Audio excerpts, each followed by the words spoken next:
Hi, Tim McMahon, talking about brand again, this time reputation versus brand. What is the difference? The difference is economic. So, for example, let's think about this. Reputation and brand when it comes to orientation. Reputation is company-centric. We're oriented it by a company, whereas brand is really customer-centric. The customer must connect with the brand, and that must be the focus. Speaking of focus, focus is on the credibility and respect that an organization has among a broad set of constituencies. In other words, when you have a good reputation, a lot of people in the general universe believe you, whether they actually ever buy your product or not.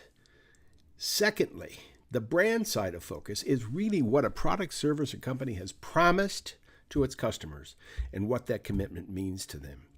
Finally, the target of the reputation is employees, investors, regulators, journalists, and local communities, as well as, of course, customers. Whereas with brand, customers, consumers, brand evangelists trying to build an understanding that this is the economic point at which they can satisfy their wants and needs. That's really what the difference is. So let's speculate a little further about that. With respect to brand and reputation, they are closely linked. Brand is about relevancy and differentiation. Relevancy and differentiation with respect to the customer. So how do I think of this thing separately in my mind as the only thing it can be, and then why is that relevant to me? Whereas reputation is about legitimacy. I actually believe that Johnson & Johnson is a good company and its values are in the right place, or that Tesla is really maybe out on a little thin ice right now and they're a little different kind of a brand. Those are the kinds of things we think about with reputation and brand, because one is actually, again, economic and one is more touchy-feely good. So the next component is that we think about the brand in two different ways, and these are them. People are not discrete units. We cannot think of branding as trying to focus on a specific aspect of a customer. We don't want to label and target. It's kind of the mistake that a lot of marketing positioning does, even though that is kind of the essential need to do. They are participants. People are participants in an interactive communication. That's what's happened in the 21st century. Everything's changed. Communication's two-way. It's symmetric. So we may understand or not at our own peril that they wear many hats. They're shareholders, they're employees, they're suppliers, they're evangelists, they're social workers, and not the least of which, they just like to consume our brand. Customer touch points are really where the difference starts and stops.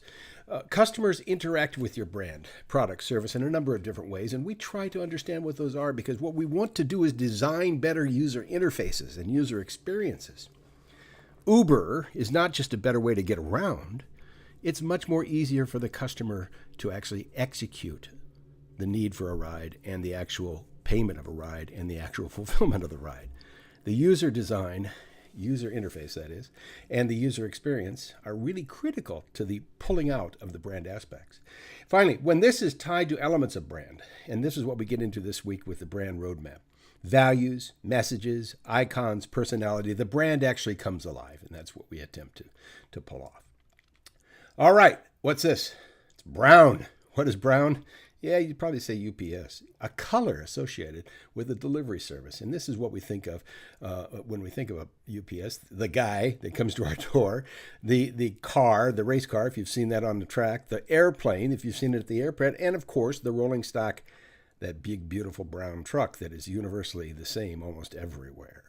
So that's what brand is about, and that's what we'll try to understand from this point going forward. Finally, I leave you with this. Brand is like a person. A brand has individual values, physical features, personality, and character.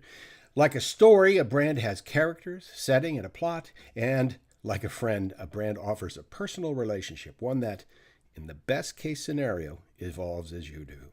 Thanks a lot. See you next time.